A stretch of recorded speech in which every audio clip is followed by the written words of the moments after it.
A very pleasant good afternoon and welcome to the Rush this afternoon. My name is Randolph Critchell. Welcome to those persons joining us internationally in the region and right here in Guyana. Let's unpack.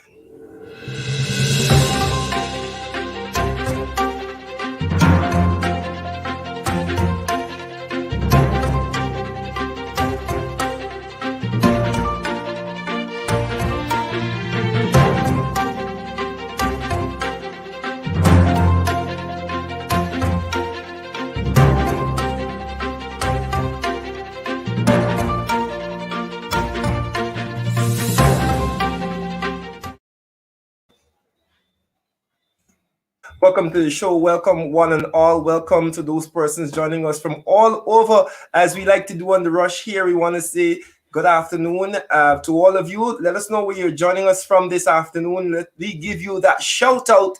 It is Monday, the 17th of May 2021, and we are bringing you some credible and valid information here. We have so many things to unpack, folks, so let's just get right into it.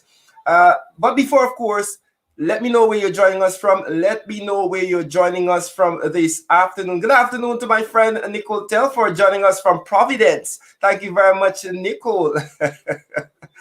Nicole is a very loyal viewer who does great work. Nicole, I appreciate you. Let me say that here. I appreciate the effort that you put in every single day to keep this fraudulent administration on their toes and to help me bring credible and valid information to the people joining from Barbados, from the west side. Thank you very much for tuning in. Common Sparks of Fire, right? Atlanta, Georgia, Canada, Atlanta in the house.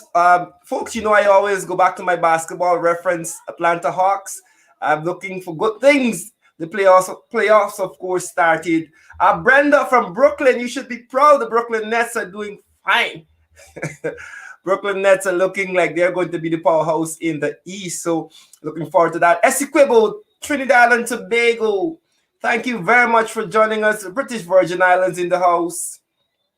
Watching from Florida, London. Thank you very much for bringing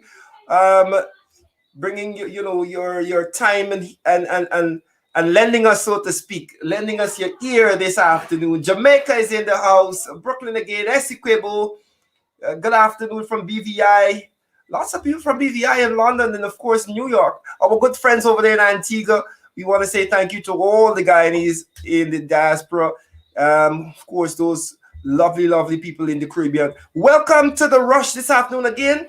We will not be long. We'll be unpacking it's a power pack show because we'll be unpacking very quickly and bringing some hard-hitting information to you. Lyndon is in the house, watching from Queens, watching from Brooklyn again. Right. Thank you very much. Brooklyn, New York. And this one is from Clinton Hills, Brooklyn, New York, Jamaica. Jamtong is in the house. Parika, thank you very much for joining us, folks. Let's get into it. Let's not waste too much time this afternoon getting into it. See, folks, it has been now 288 days since this fraudulent administration would have been installed. 288 days of confusion. I want to share something with you later down in the show where we kind of point out what this administration would have been up to for those 288 days of darkness in our country. It seems as if there's a dark cloud over the country. Texas is in the house. Brooklyn again. Oh, we have so many people watching from Brooklyn, Georgia, New Jersey, Suriname, French Guyana. Listening from Canada, Barbados. Thank you very much all for being a part of it. Haslington is in the house. One of the many places that I lived in my life.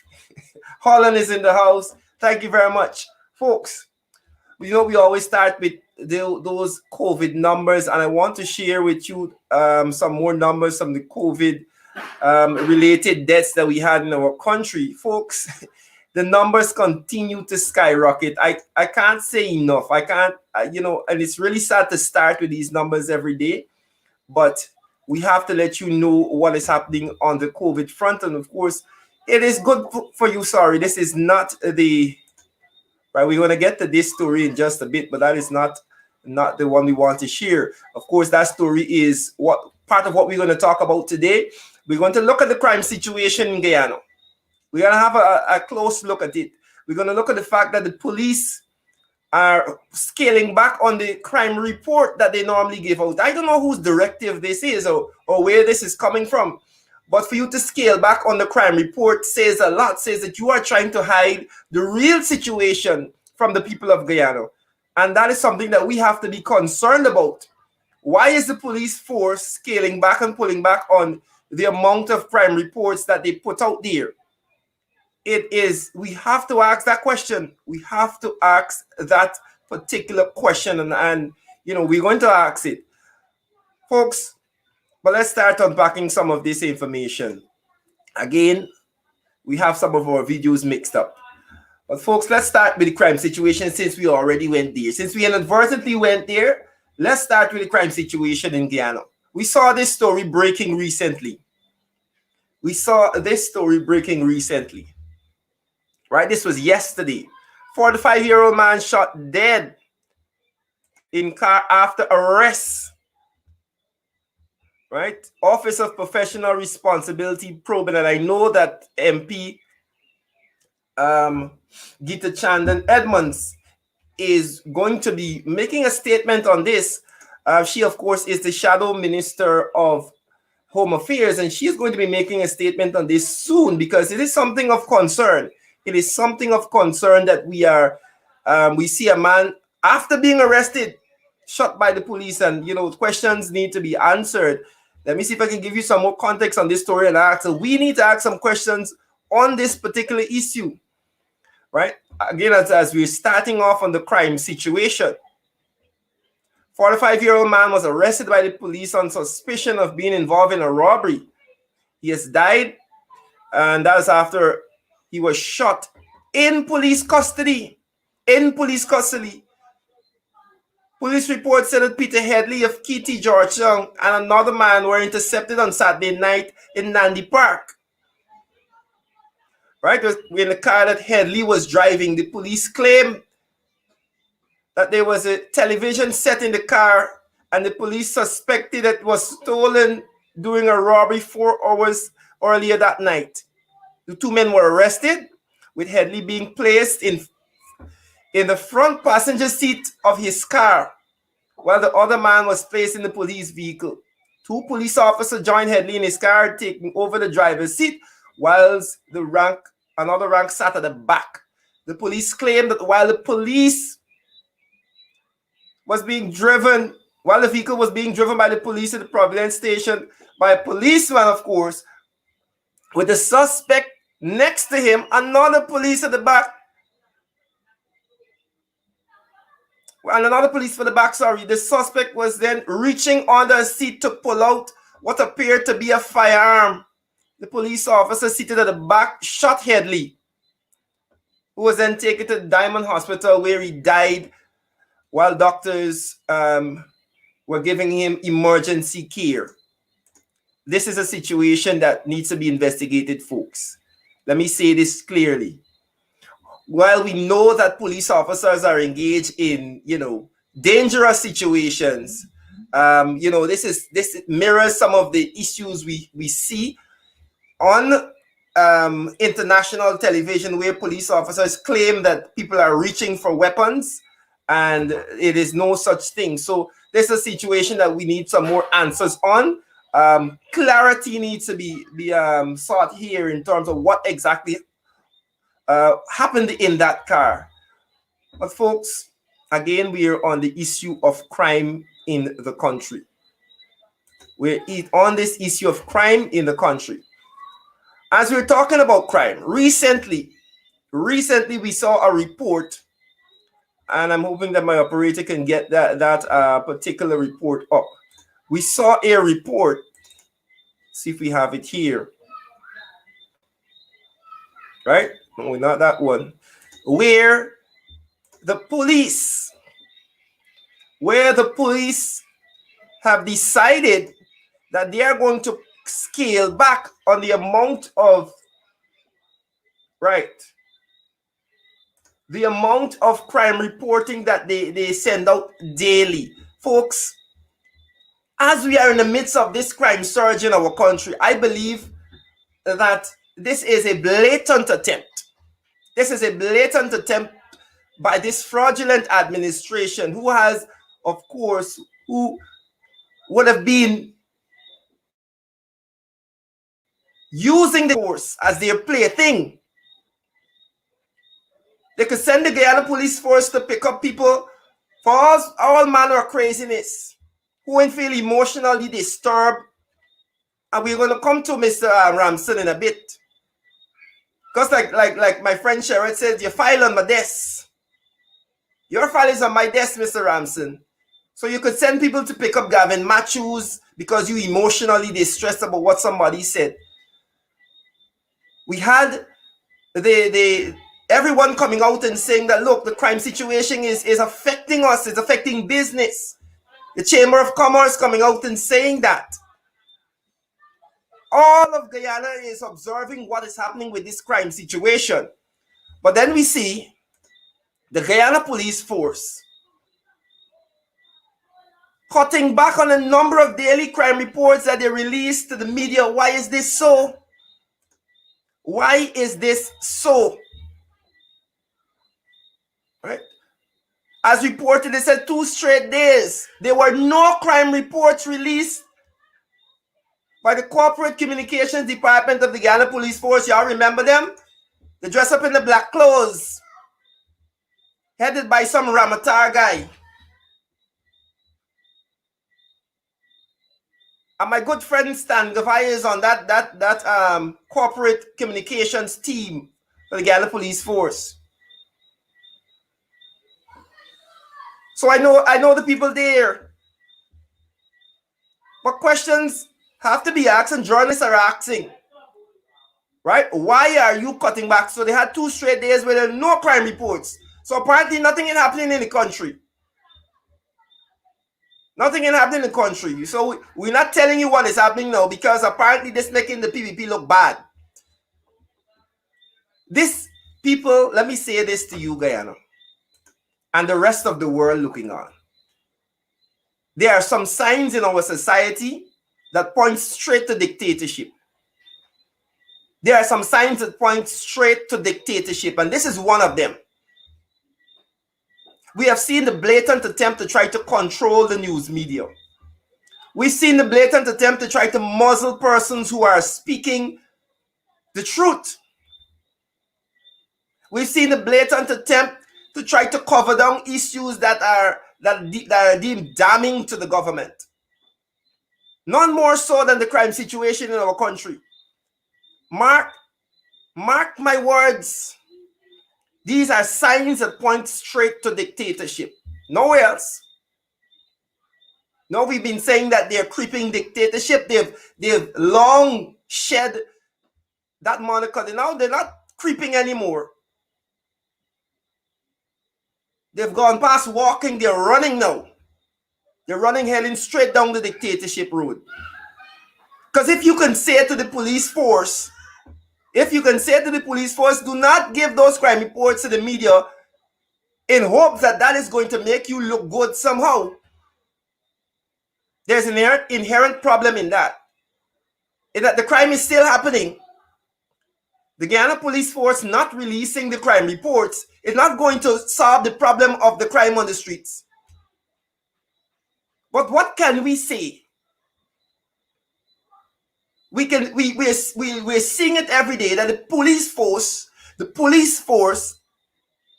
and I'm going to say now, on the instructions of this fraudulent administration, is running behind everybody and everything except the criminals, apparently.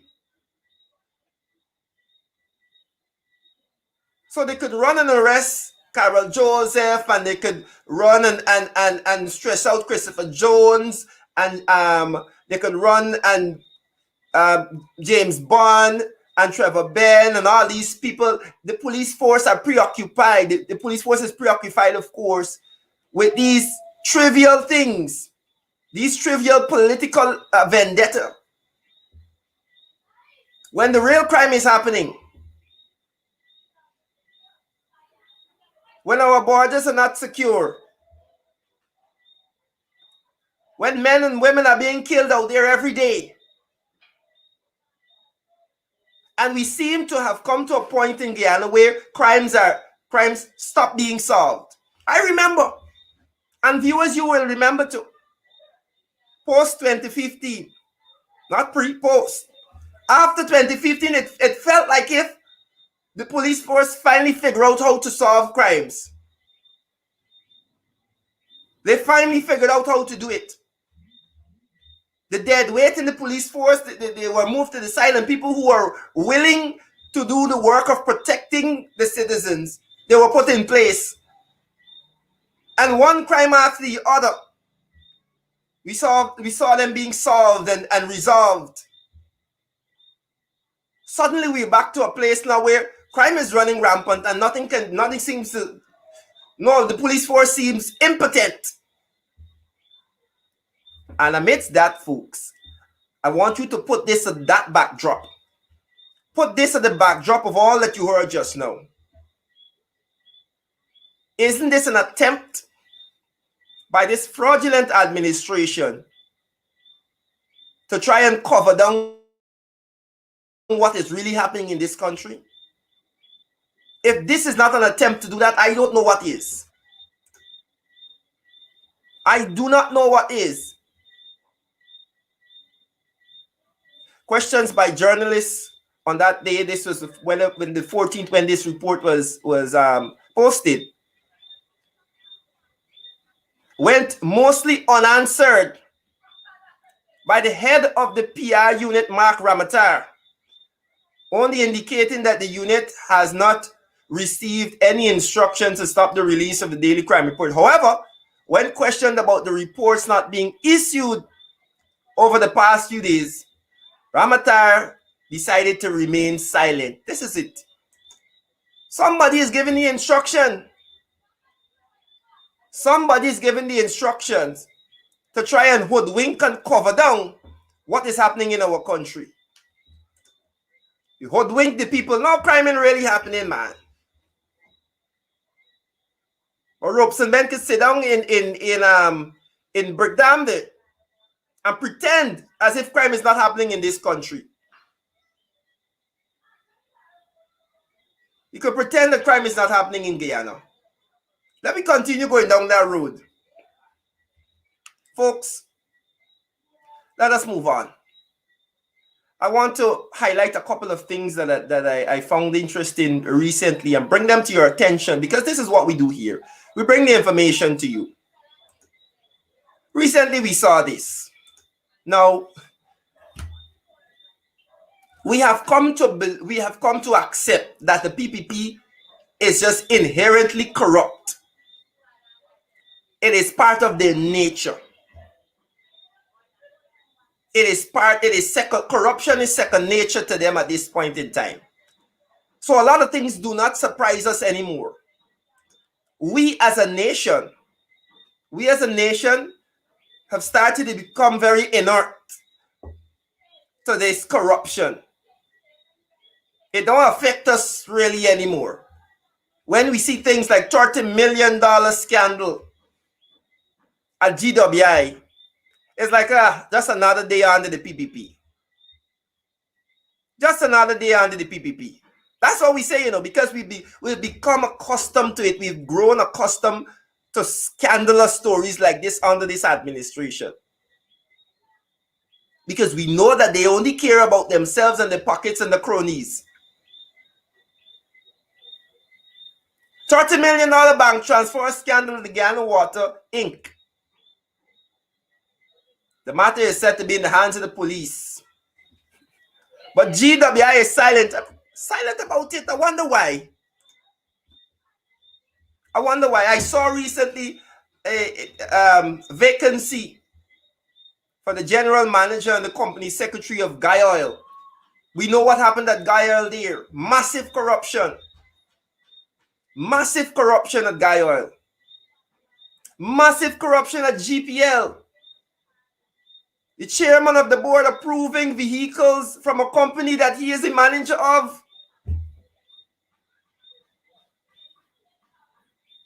And the biggest corruption, the biggest Ponzi scheme of them all is Gaisuko. Like I said in the past, Guyanese, like I said in the past, viewers, from all over, the PPP has decided to run this country on what I call the economics of corruption.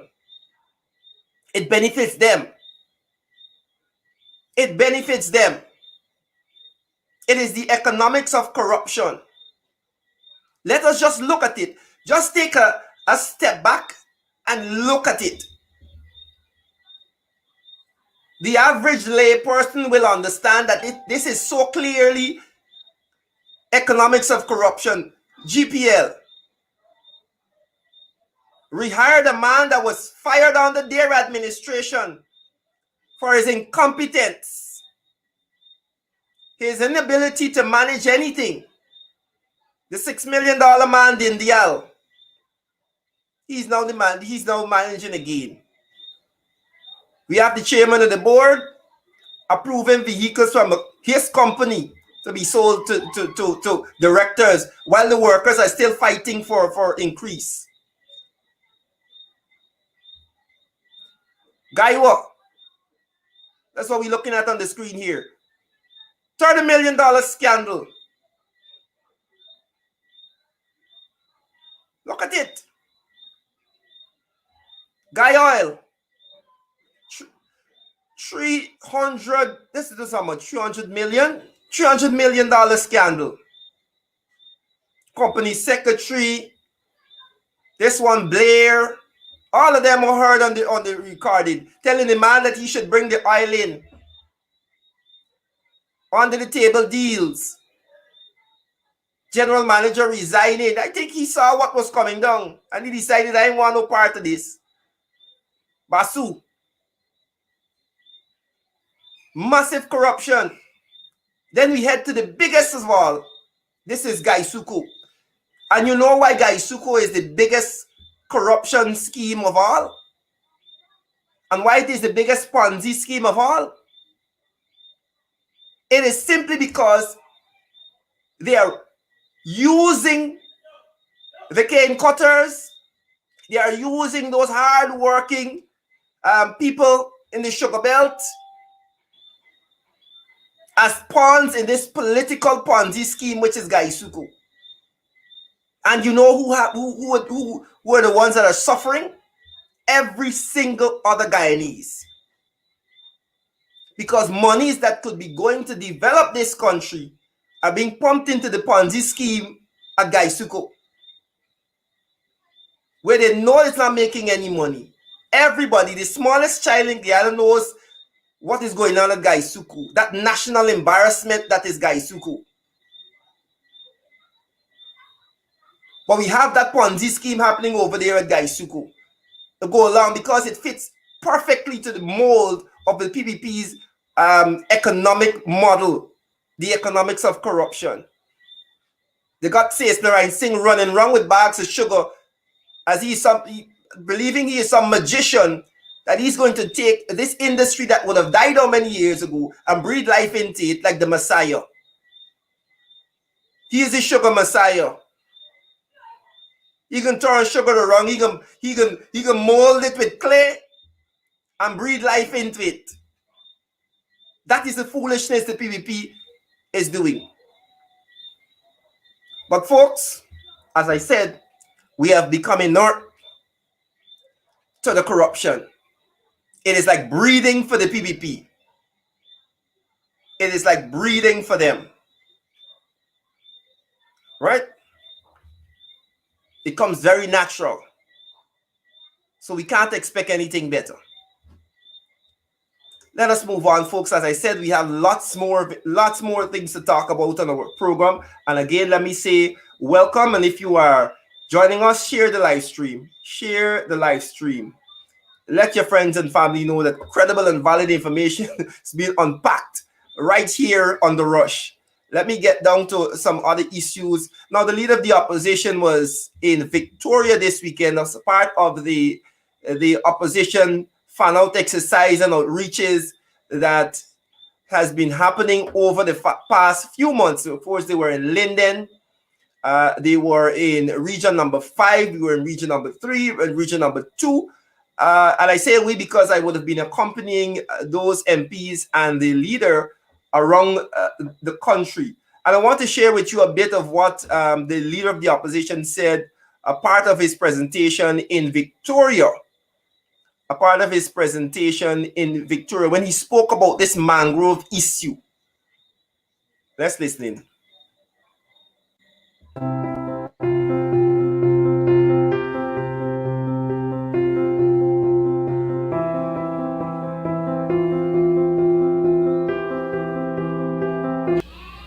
And so last week we learned on the West Demerara, and I had to speak about this matter at Good Intent last week Saturday. The way in which the PPP, they were damaging our... The way in which they got permission or no objection for a 20-acre development on the Demerara River and already demolished 48 acres of mangroves. Already demolished 48 acres of mangroves. They had not all of the requisite permissions to do so, but because it is a business, because they want to make sure that this business that their friends have, it is pushed in a very fast way, the environment of Guyana has to suffer. The people of Guyana has to suffer, because they are going to be subject to flooding and all of these issues over there.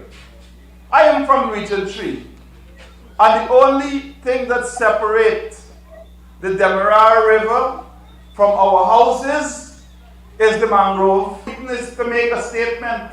Ezra goes out there to say everything is okay. That mangroves got to destroy if you want development.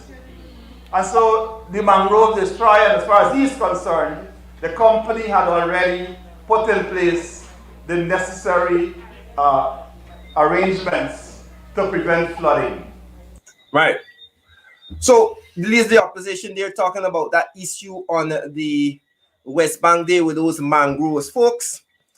You know, and I want to talk about this in just a little bit because we forget that the mangroves form a very important part of the ecosystem. You know, the biodiversity of that area. And it's not just flooding. Flooding is a very important part of it, you know. But was highlighted recently, and I'm going to have some persons come on, including MP Amanza Walton Desir, who pointed this out to me recently, that it is not only the issue of flooding on the West Bank there and the mangroves being a part of that defense, that river defense that stops erosion. And you can put a solid wall there, yes, if you remove the mangroves. But the mangroves are an integral part of the ecosystem and the biodiversity. There are lots of wildlife that call those mangroves their homes, their habitat. So it's much more than flooding. But of course, we are in this place of development. We got to do this. But if it's not sustainable development, if you're not considering the environment, then we'll be worse off than we started. Then we will be worse off than we started.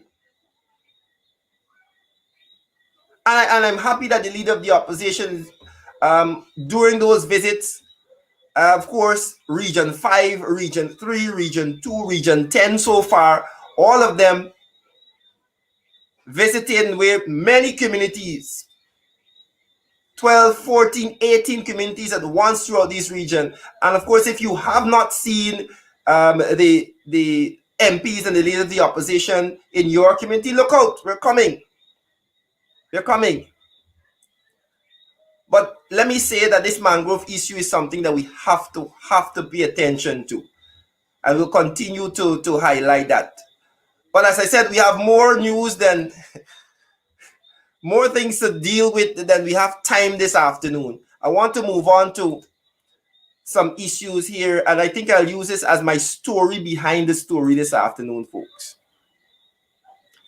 Story behind the story. What is really happening? And we'll ask ourselves that question.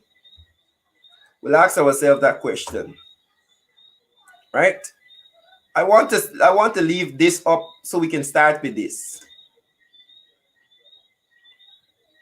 Right? Let me see if I can. I'll bring a next one. I want to leave that up. And our story behind this story this afternoon has to do with information and how we intake information and where we take it from. Where we take that information from. It is very important, folks, that we consume information from credible sources.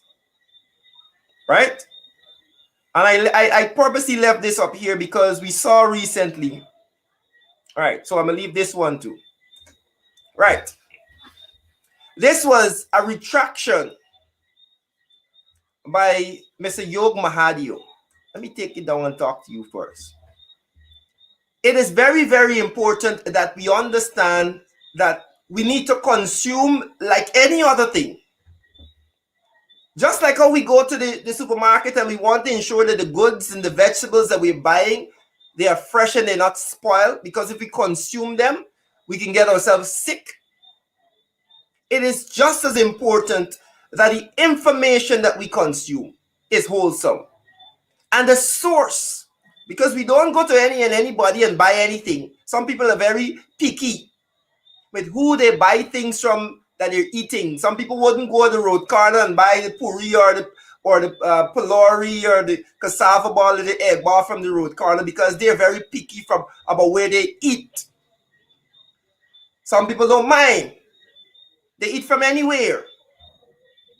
But I say that to say to you that we have to be very, very careful where we get our information from where we get our information and what we do with that information, and our willingness to do our own research to say whether or not this information is wholesome and good for me to consume and take in and allow it to affect me. Facebook and the internet, quite frankly, you have to be very skeptical about where you get your information. And this is a piece of advice. And as we talk about moving forward, folks, where do we get our information from? Trusted sources. Trusted sources. Every and anybody jumping up on the internet and putting something out there can't be trusted sources. There are many trolls out there. There are many fake pages. There are many fake profiles whose sole intention is to cause confusion and sprinkle more confusion powder over this country. And I say this because I know that this is a primary weapon of the PPP. This is what they do. Some of these people are being paid. And the persons who are tuned into this show today and who would have always been tuned in know very clearly and very well that we see them in the comment section. We call them trolls. Some refer to them as trenchies. But they are there. Some of them are earning a salary to do just that. To spread misinformation.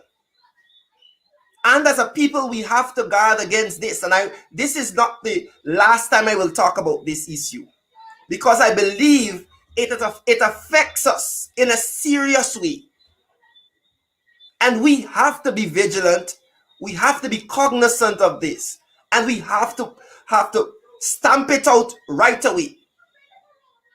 Because if we allow ourselves to consume these tainted information, right, we are going to be distracted. Note my choice of words.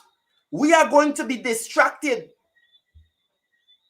That is all it is. It is a distraction. It is to mislead, misinform and mislead. Case in point. And I say this because every single body is subject to this. Not just the well-educated, not just the people with the degrees and the masters and the doctorate. The average man on the street, every single body can be affected by this. And I bring you this case in point. Exhibit A. Exhibit A. Yog Mahadio.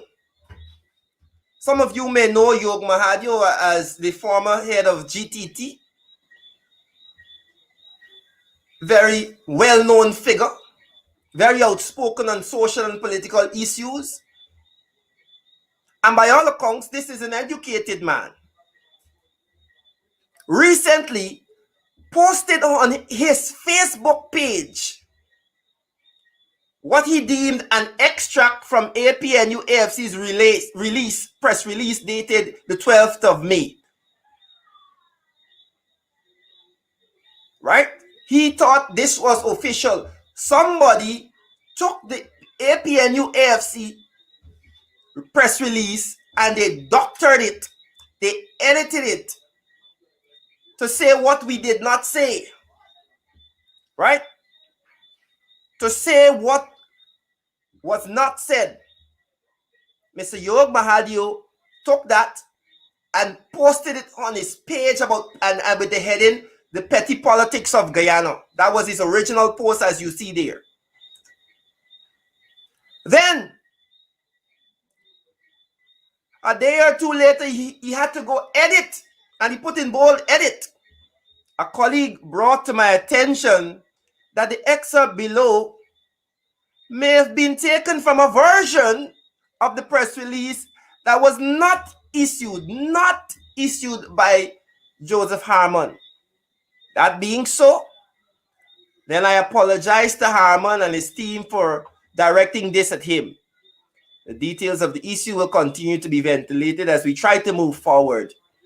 To his credit, he realized that he was a victim of this misinformation campaign that the PPP is running through their fake pages and trolls. Right? And as I speak about this issue, they are right on the comments right now. If you look in the comment section, you will see them. Right? You will see them.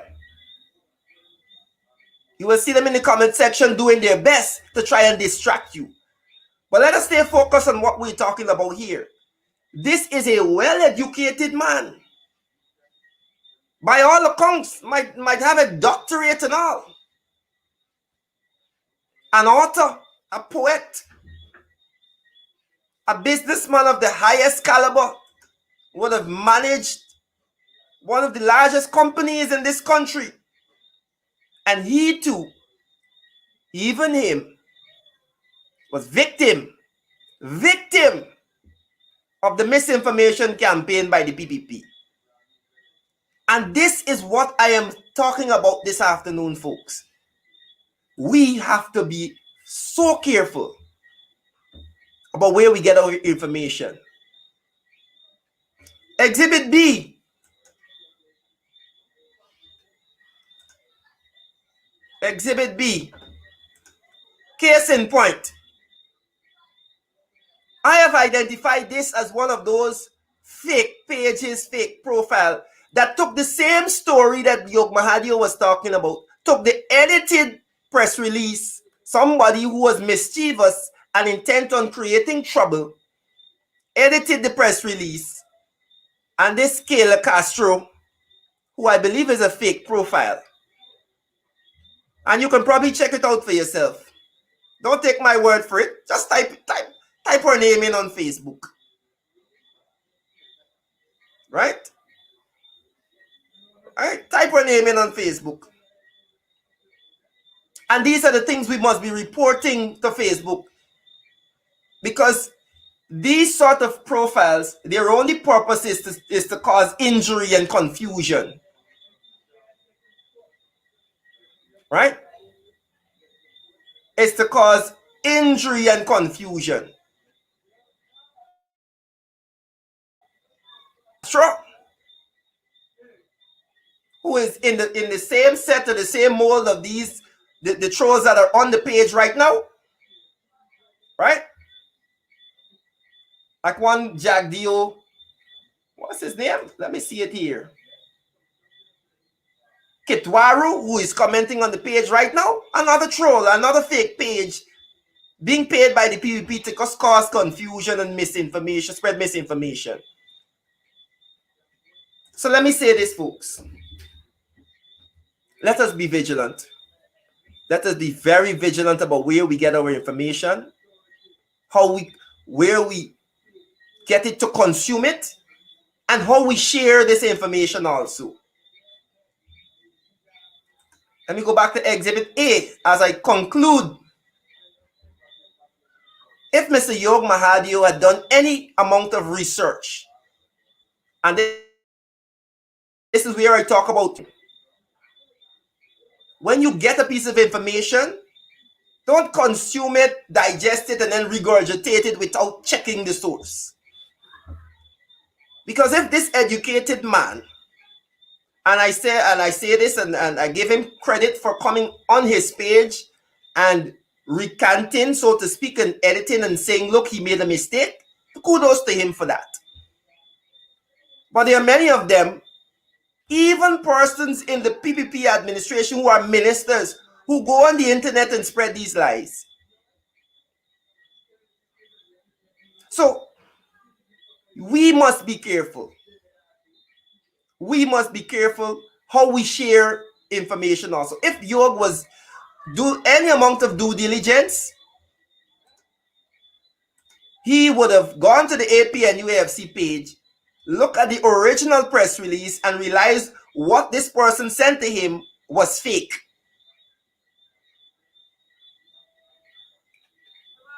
Let us not be lazy, Guyana. Let us not be lazy, people. Let us commit to doing a little bit of research before we spread misinformation. Right? A little bit of information, a little bit of research. Right? Nigel Singh on the page, do some research. Right? Those trolls on the page who are asking about SOPs, again, just do a little bit of research. And you will understand and you will realize that nobody is talking about SOPs. You don't hear any of the actual PPP ministers talking about SOPs, because they're smart enough to figure out that SOPs have been overtaken by statements of recount. So there's no need to talk about SOPs. The PPP government is not sitting in the seat of power on SOPs.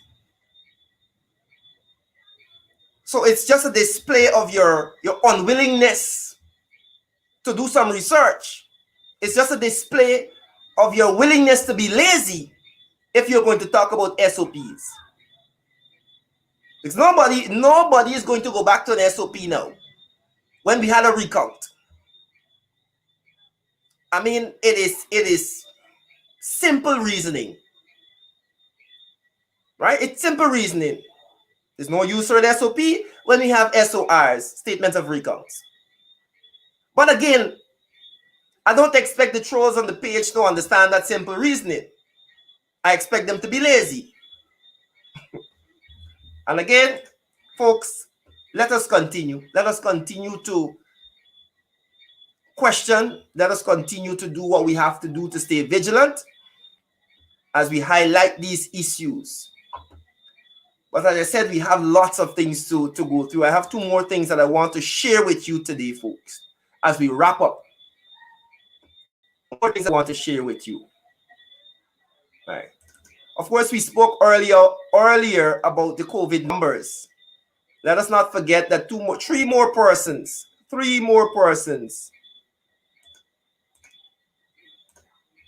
right? Last, this was of course on the 15th. These 3 persons would have died. 3 more persons. Our good friends over at News Source continue to update us daily on these issues, and we thank them for that. But folks, this is not where we're ending this afternoon. I want to share with you something. Let me see.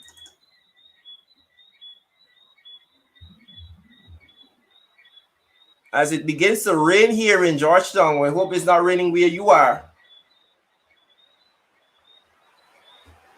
Right?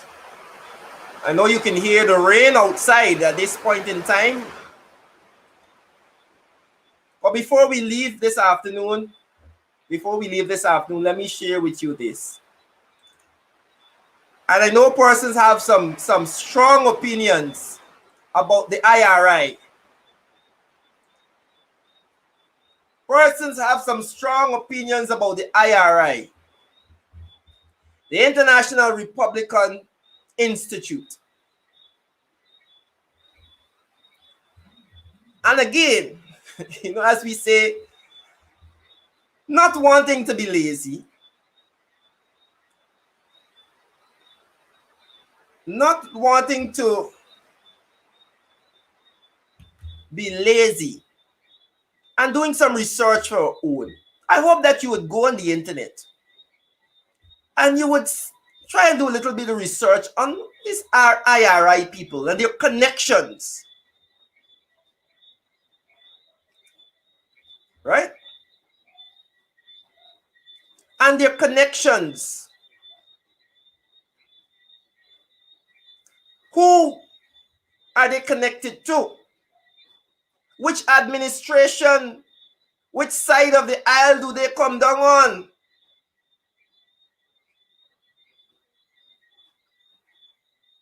Which side? We know about the interference at the Trump administration and Pompeo, Pompous Pompeo. How much he would have interfered in our elections. We know about this. Who are these IRI people associated with?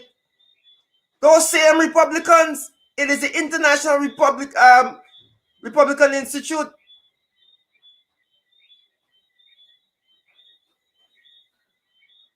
Kozak and Pompeo and Trump, this is their remnants.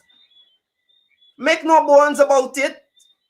Sarah Lynch is a very strong Republican. These are the people who colluded to effect a change of government in this country.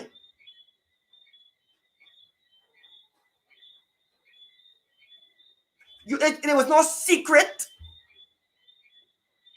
There's no secret out there.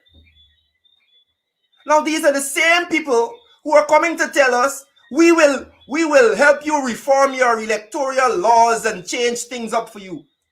Madness. Madness.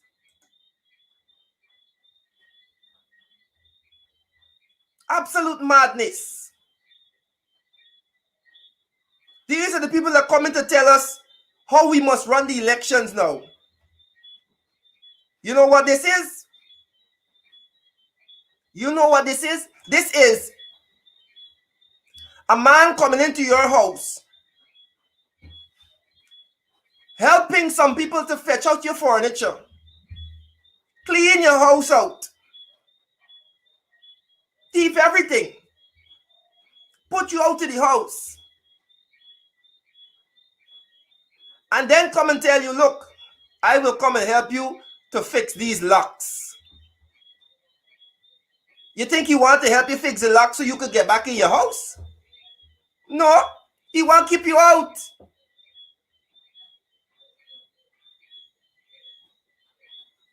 Make no bones about it, folks.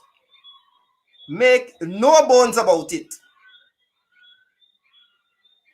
The IRI Sarah Lynch, Pompeo, Kozak, Trump, all in the same boat. All in the same boat. That is no secret. There's not something that you have to get top level clearance to find out. That's right in your face.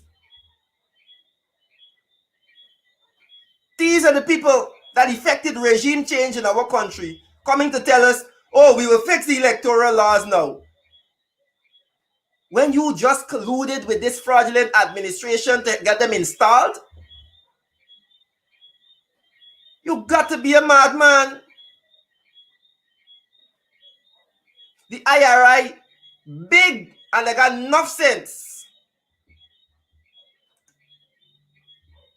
The PPP and the IRI, they're big, and they got enough sense. Not here though. Not here, not we.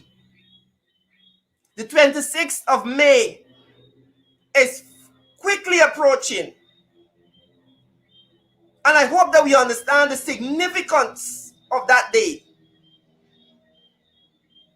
I hope that we understand the significance of that day.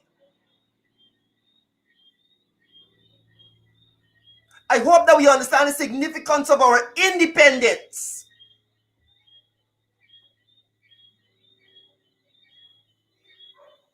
These international criminals to come and effect regime change, a whole big corrupt bunch, including Trump and Pompeo and Kozak and Lynch. Sarah Lynch is a PPP minister apparently now. She going around on PPP outreaches.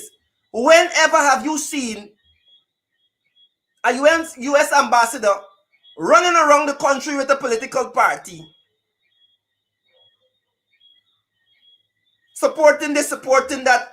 Utter foolishness. Sarah needs to go. Sarah needs to pack her bags and go. That's what she needs to do. Pack her bags and go. That is what she needs to do. The IRI, they need to pack the bags and go. You are a remnant of the same political class, the same political bunch that helped to effect regime change in our country. We should not trust you. We should not. And we will not. That is all I will say. That is all I will say, folks. I hope that we keep our eyes open. I hope that we are vigilant. I hope that we see what this fraudulent administration is trying to do. I hope that we keep our eyes peeled. Right? Let us see. Let us watch. Let us watch what this fraudulent administration is trying to do. Before we go, I want to share with you one more thing. Just one more thing. As I normally say, let's deal with one more thing. You know, as we assess what has happened in our country over the last 288 days, it's not hard to see where our country is going. It is not very hard to see where our country is going. It's very clear. Right? It is very clear to see where we're going. We're heading down a slippery slope, snowballing towards dictatorship, snowballing towards an authoritarian regime that wants to control every facet of your life. Right? We see them wanting to control every facet of your life. But I want to share this one thing with you before we go. And let me see if I can pull it up. This is the people that we're dealing with, you know. These with. Let me just open this for you so we can see. You know, I saw a number of a number of pictures circulating on Facebook. Right? Where are we? Number of pictures circulating on Facebook about a number of issues. But I want to share this quickly before we go. And we'll leave you with this in our one more thing this afternoon. What sort of administration are we dealing with? What sort of administration are we really dealing with? Right? Let me see this. What? And this is who we're dealing with, folks. This is who we're dealing with in Guyana. This is what we're dealing with, folks.